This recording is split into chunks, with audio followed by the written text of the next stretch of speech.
Welcome to Karma Chronicles. Please like the video and subscribe. Let's begin.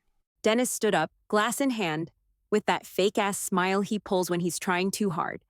Caleb had just finished his little speech, thanking us for supporting him through med school. Everyone clapped. I was proud, still am. But then Dennis cleared his throat. "I have something to say," he said, loud enough to cut through the music and clinking glasses. I knew that tone. It was the same one he used when he told me he didn't want a third kid, or when he crashed the pickup and blamed the brakes. "I want to thank everyone for being here tonight, and I want to be honest with Lisa," he said, turning toward me. "I've decided it's time for me to start fresh. I'm leaving the marriage." Silence. Just that one sentence, and the air sucked out of the room like a goddamn vacuum. Caleb blinked like he didn't hear it right. My sister-in-law Joyce stared at him like he'd just stripped naked. One of Caleb's classmates, some girl in a green dress, actually gasped. I didn't look at Dennis. I just reached into my purse and pulled out the manila envelope. Thin, sealed, sharp-edged. "Well, Dennis," I said, standing up. "Thanks for the honesty. Timing's shit, but I guess that's your brand." I handed him the envelope. He took it without even thinking, like he was still in control. I looked at Caleb. "Congrats, baby. I'm proud of you. Call me tomorrow." Then I walked.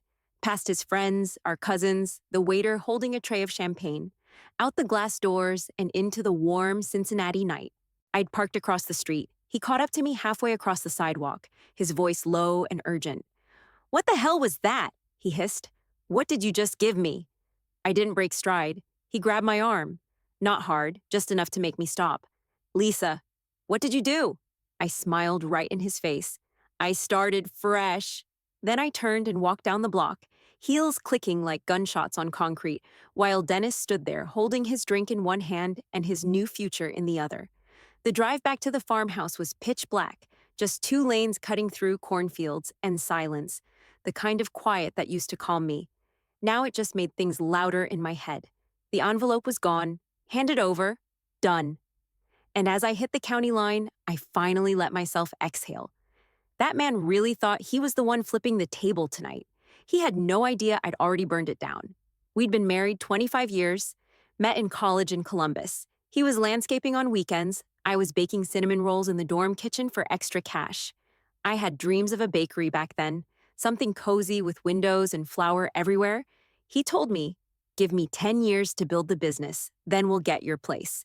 10 years turned into him quitting landscaping, trying insurance, then real estate, then going back to landscaping again, after burning through 2 loans and a business partner.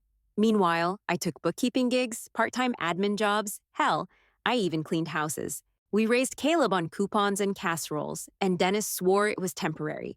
Then, about 3 months ago, I noticed a couple weird ATM withdrawals. Small at first, $40 here, 80 there.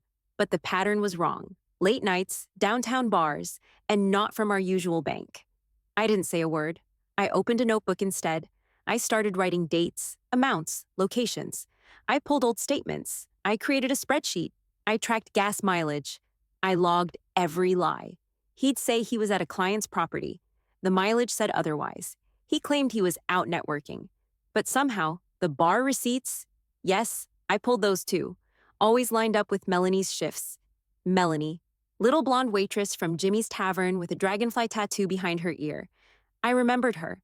She used to flirt with Dennis when we went in after church. I thought it was harmless, until it wasn't. He was siphoning money into an online account. Different name, but I traced it. Lazy password habits helped. I didn't confront him. I consulted an attorney, a quiet woman named Barbara Deeds with square glasses and the coldest poker face I've ever seen. "You ever sign a prenup or postnup?" she asked, sliding her glasses up. That's when it hit me. The postnup. 10 years ago, Dennis insisted we sign one. Back when his landscaping company had a short-lived boom. Said he needed protection, in case things went south. I was stupidly in love, so I signed it. I barely read the damn thing. Barbara read it, every line. "Page 7, she said. "Infidelity clause. This could be your golden ticket." It was buried in legal talk, but the message was clear. If Dennis stepped out, the assets defaulted to me. The house, the savings, even parts of the business, if I could prove it. And oh, did I prove it. I recorded 2 conversations, both legal. Ohio's a one-party consent state. I caught him telling Melanie he was done pretending, that he had enough stash to walk tomorrow. I backed up the files, sent them to Barbara, and printed transcripts just in case. The farmhouse came into view. Porch light still on, the barn quiet, same gravel crunch under my tires. Dennis thought tonight was his move. But the truth is, I'd already played my hand. And I wasn't bluffing. I pulled into the driveway, parked under the willow tree, and killed the engine. This was still my house. And tomorrow I'd remind him exactly why. I walked straight through the front door and into the master bedroom. Didn't even bother turning on lights. Just let the moon spill through the curtains. His side of the closet was half empty. Jeans folded, shirts buttoned, and stacked. His duffel bag zipped and ready on the floor like he was catching a flight, not walking out on a 25-year marriage. Coward. I flipped on the lamp. There was a copy of his passport and a pile of mail. Bank stuff I hadn't seen before. Melanie's name was on a lease application, tucked under a paperclip. Idiot didn't even shred it. I pulled out my phone and texted Caleb. I'm fine. We'll talk tomorrow. Enjoy your night. You deserve it. It delivered immediately, then 3 dots, then nothing. 10 seconds later, the phone buzzed again. Mom. Bow TF? Are you okay? Where are you? I didn't answer. He didn't need to see my anger or my calm, just not both tonight. Messages started rolling in. Joyce, I had no idea. I'm sick to my stomach. My friend Carrie. Call me, now. Another one just said, what happened? And then silence from the ones I expected to say something and didn't. I left the phone on the dresser and started moving through the house. The legal files were in the desk drawer, right where I left them. Everything was sorted, labeled. Timeline, statements, recordings, screenshots. I laid them out on the kitchen table like I was prepping for battle. Because I was. I filled a glass of water, sat down, waited. At 1:13 a.m., the headlights hit the front of the house. Here we go. The door flew open. His keys clattered on the counter. Then he stomped down the hallway like a toddler who'd lost his lollipop. Are you out of your goddamn mind? He shouted. At Caleb's dinner? Really, Lisa? I didn't move. Just looked at him over the rim of my glass. You humiliated me in front of our son, in front of everyone. I finally spoke. Dennis, you were served this morning, in case you forgot to check your mailbox. His face froze. You...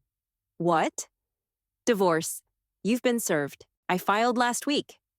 He looked like I punched him in the throat. You can't do that, he said, shaking his head. You have no grounds. We had problems, that's all. Save it. He blinked. I never cheated. You don't have proof. I reached for the manila folder on the table, slid it toward him. You want to go there? Okay, let's go. He opened it.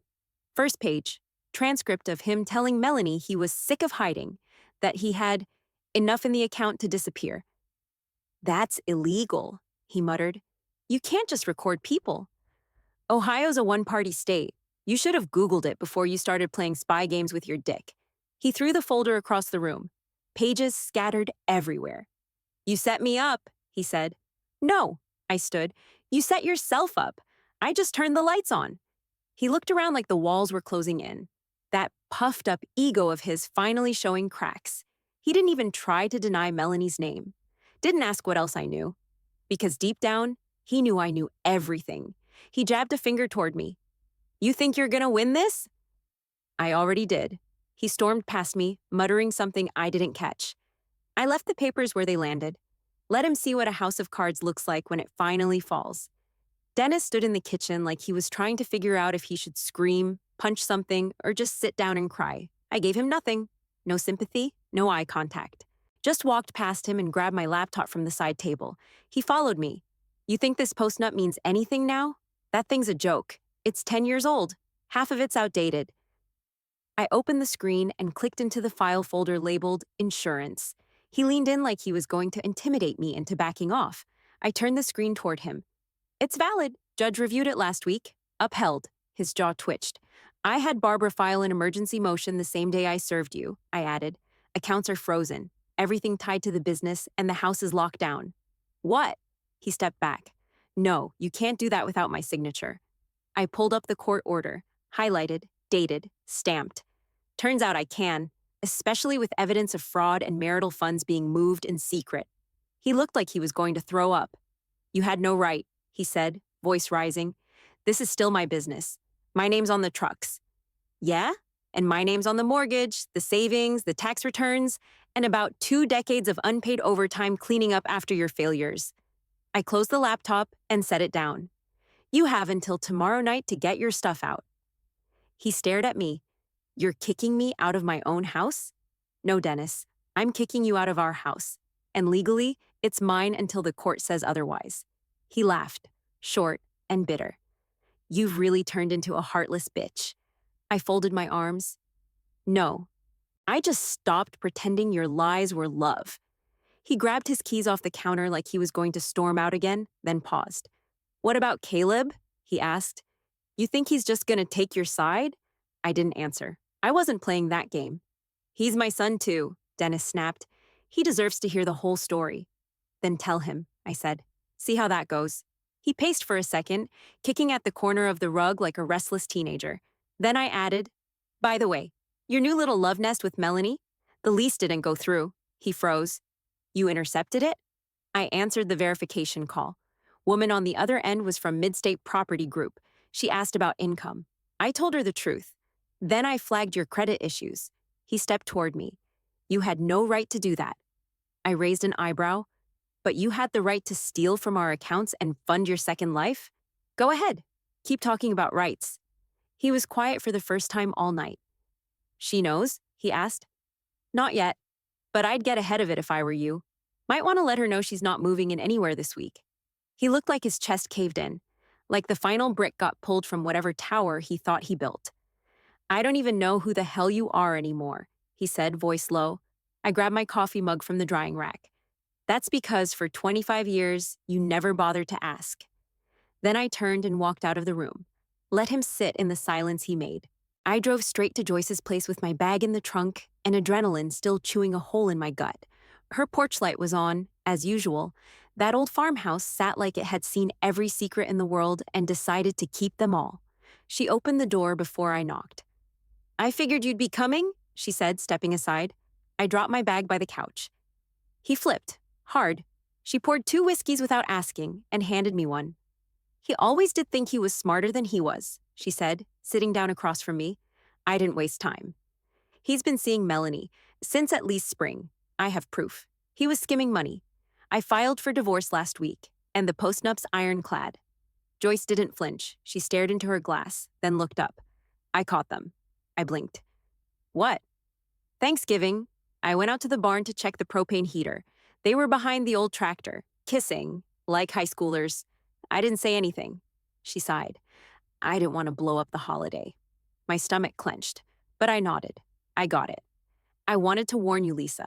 I just didn't know how without shoving a grenade into everything. You should have shoved it, I said flatly. I know. We sat in silence for a minute. Then headlights cut across the window. Caleb. He didn't knock. Just came in, still in his suit, tie loosened. Face wrecked. Mom, he said, voice cracking. What the hell is going on? I stood. Come sit down. He didn't. Dad said you ambushed him. That you planned it. He's not lying about that part, I said. I did plan it. He stared at me, stunned. Why? I motioned toward the table. Because I found out he's been cheating and stealing. I have records, recordings, everything. I've been sitting on this for months while you were out there killing yourself in school, thinking we were broke. He sat down hard, like someone had punched the air out of him. He said money was tight, Caleb said. I was working damn near 40 hours a week between rotations. I know, I said, kneeling in front of him, and I'm so sorry. You were carrying weight we didn't need you to carry. He ran a hand through his hair. And Melanie, that's real? I nodded. It's all real. He looked between me and Joyce. I feel like such an idiot. Joyce stood. You're not. Your dad lied to all of us. Caleb's eyes filled, but he didn't cry.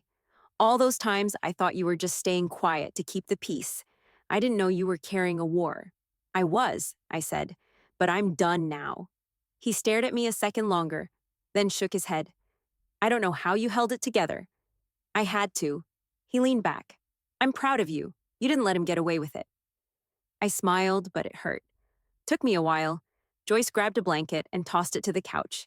Get some rest. You're safe here. I sat down, pulled the blanket over my lap, and finally let the weight hit me. Not grief, not fear, just the stillness that comes after the storm. I hadn't even poured the damn coffee yet when tires skidded into the gravel outside. Joyce glanced up from her paper. "You expecting someone?" I didn't answer. The front door swung open like it had something to prove. Dennis stormed in, dragging Melanie behind him. She looked like she regretted coming the second her heels hit the wood floor. "We need to talk, now," Dennis snapped. Joyce didn't get up. "You're not invited in. You can take it to the porch."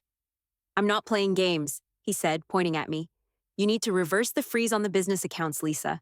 Today, I've got payroll due and clients waiting." I stayed seated. "That sounds like a you problem." Melanie stepped forward, eyes darting. "Can we just not do this like a Jerry Springer episode? Maybe we talk like adults?" Joyce stood up slow. "Girl, you walked into another woman's house with her husband. You're not exactly dripping with class." Dennis turned red. "This is about legal fairness. Lisa blindsided me." "You blindsided your son," Caleb cut in, coming in from the hallway behind us. His voice was sharper than I'd ever heard it. "You blew up our family in public and lied to my face for months." Dennis looked like he got slapped. "Caleb, son, listen, it's complicated." "No," Caleb said, "it's not. You cheated. You stole. And you lied. Repeatedly, while I was working 2 jobs and thinking mom was the one being cold." Melanie shifted uncomfortably. "Wait, what money? You told me everything was clean." "You said she was just being bitter." Dennis shot her a look. "Mel, not now." She crossed her arms. "No, now. What money are they talking about? Because you said the savings were yours. You said the business was all in your name. You didn't mention court orders." Joyce barked a laugh. "He didn't tell you about the post-nup either, huh?" Melanie blinked. "The what?"